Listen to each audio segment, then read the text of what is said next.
आप सभी भक्तजनों को मेरी ओर से राधे राधे। आज का हमारा विषय है मतलब कि भक्ति मत करो।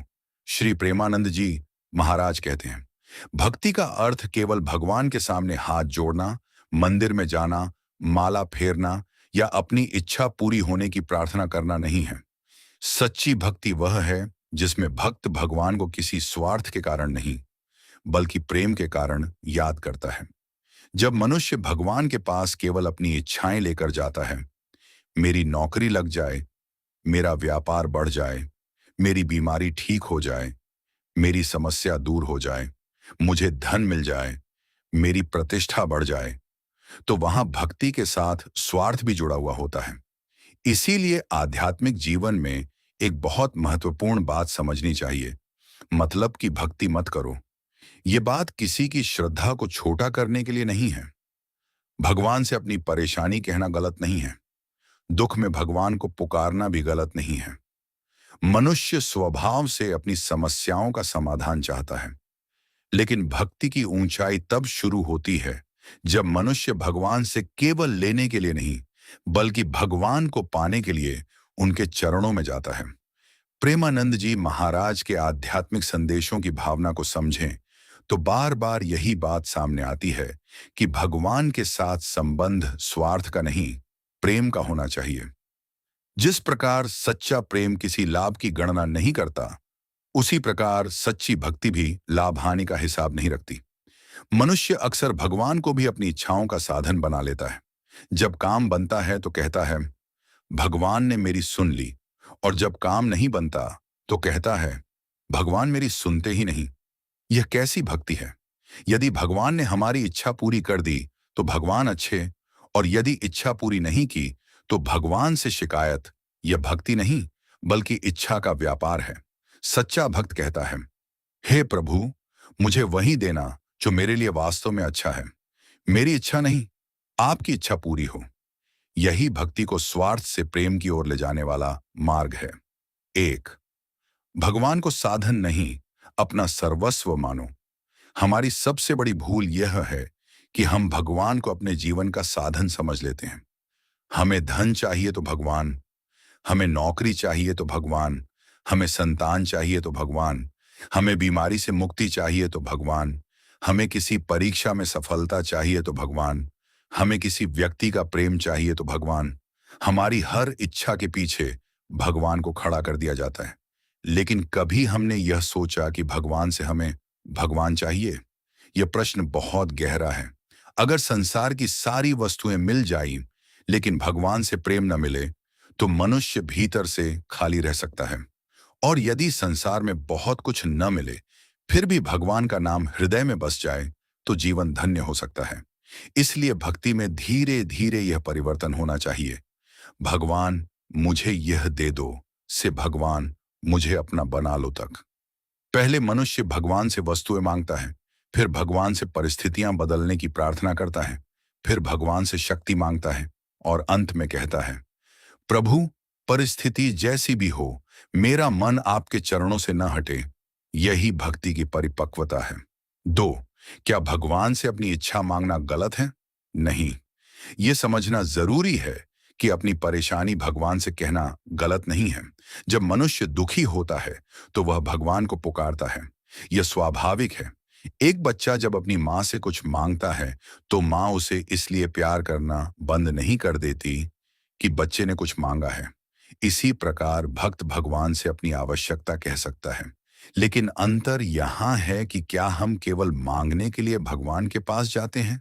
यदि भगवान ने हमारी इच्छा पूरी की तो हम पूजा करेंगे, और यदि इच्छा पूरी नहीं हुई तो भगवान को छोड़ देंगे। तो हमारा संबंध भगवान से नहीं, अपनी इच्छा से है। भक्ति का अर्थ है, मैं आपकी शरण में हूं, इसलिए परिस्थिति चाहे जैसी हो, आपका नाम नहीं छोड़ूंगा। तीन, मतलब कि भक्ति क्यों कमजोर होती है? क्योंकि उसका आधार प्रेम नहीं, लाभ होता है।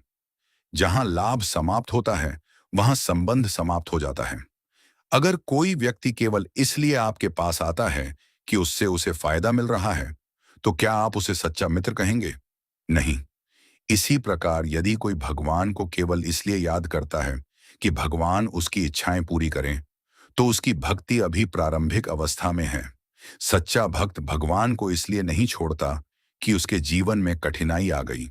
वह कहता है, दुख आया है लेकिन भगवान मेरे साथ हैं।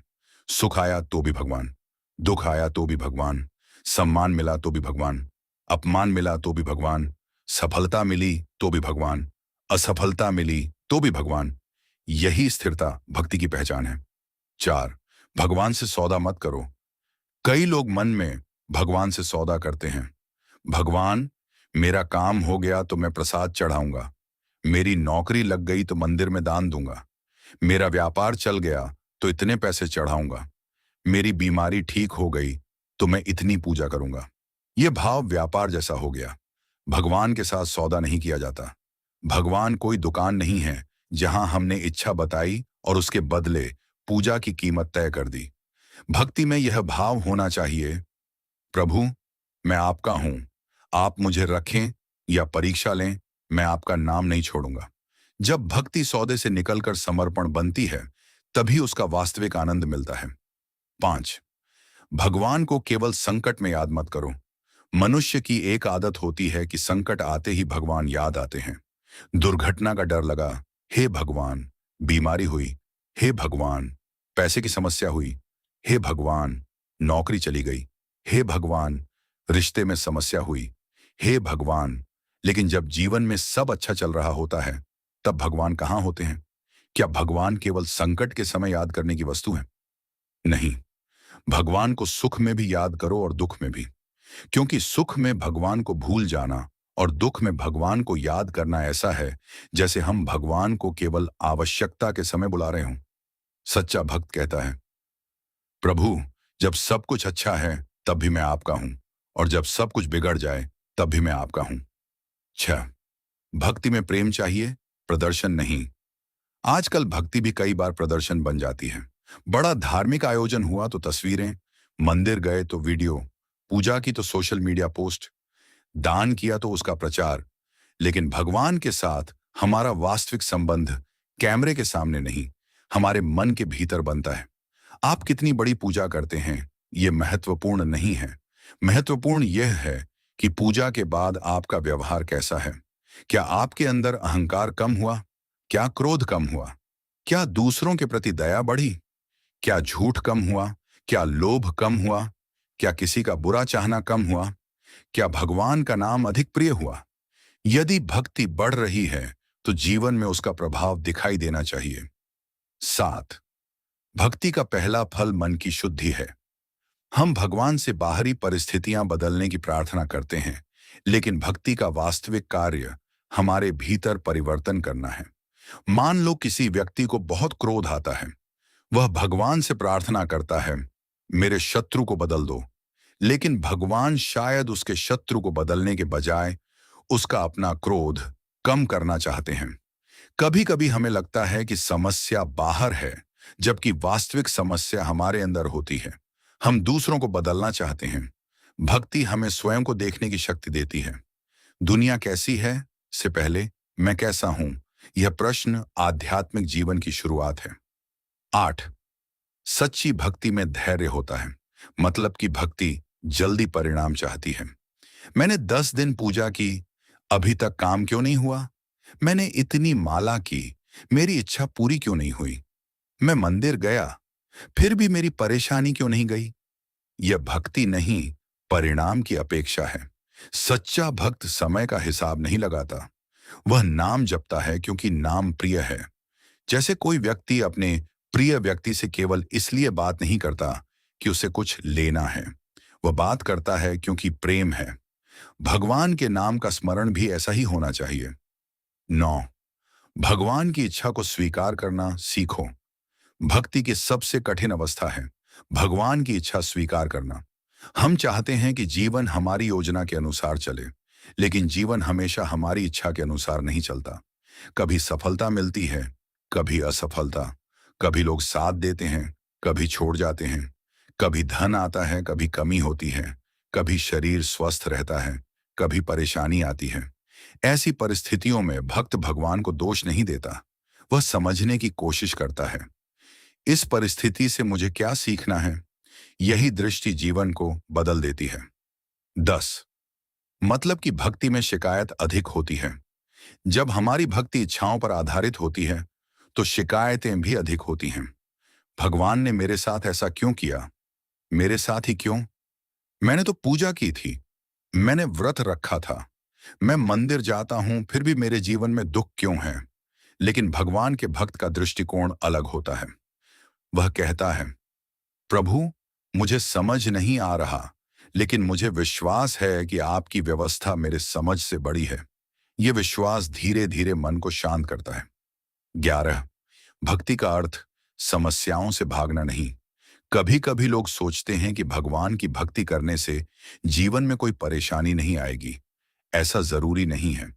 भक्ति का अर्थ यह नहीं कि जीवन में कभी दुख नहीं आएगा। भक्ति का अर्थ है कि दुख के बीच भी मन टूटे नहीं। आंधी आएगी, लेकिन भक्त की जड़ भगवान में होगी। समस्या आएगी, लेकिन उसका विश्वास नहीं टूटेगा। आंखों में आंसू होंगे, फिर भी होठों पर भगवान का नाम होगा। यही भक्ति की शक्ति है। निष्कर्ष मतलब कि भक्ति मत करो, इस बात का अर्थ यह नहीं कि भगवान से अपनी परेशानी मत कहो या अपनी आवश्यकता मत मांगो। इसका गहरा अर्थ यह है कि भगवान के साथ अपने संबंध को केवल इच्छाओं और लाभ तक सीमित मत कर दो। भगवान से मांगना स्वाभाविक है, लेकिन भगवान को केवल मांग पूरी करने वाला साधन समझ लेना भक्ति की सीमा है। जब मनुष्य कहता है, भगवान मेरी इच्छा पूरी करो, तो वह अभी अपनी इच्छा के केंद्र में है। लेकिन जब वह कहता है, भगवान मेरी इच्छा चाहे जैसी हो, मुझे अपनी इच्छा के योग्य बना लो, तो वह भक्ति के गहरे मार्ग पर चलने लगता है। जीवन में सुख आए तो भगवान को धन्यवाद दो, दुख आए तो भगवान को पुकारो, सफलता मिले तो अहंकार मत करो, असफलता मिले तो भगवान को दोष मत दो, धन मिले तो सेवा करो, कमी हो तो धैर्य रखो, लोग सम्मान करें तो विनम्र रहो, लोग अपमान करें तो भगवान का स्मरण करो, और हर परिस्थिति में अपने मन को भगवान के चरणों से जोड़कर रखो। सच्ची भक्ति वह नहीं जो केवल मंदिर तक जाती है। सच्ची भक्ति वह है जो हमारे व्यवहार में दिखाई देती है। सच्ची भक्ति वह है जो हमें बेहतर मनुष्य बनाती है। सच्ची भक्ति वह है जिसमें भगवान से प्रेम लाभ से बड़ा हो जाता है। ऐसे ही हमारे और भी वीडियो देखने के लिए हमारी YouTube चैनल को सब्सक्राइब करें। राधे राधे।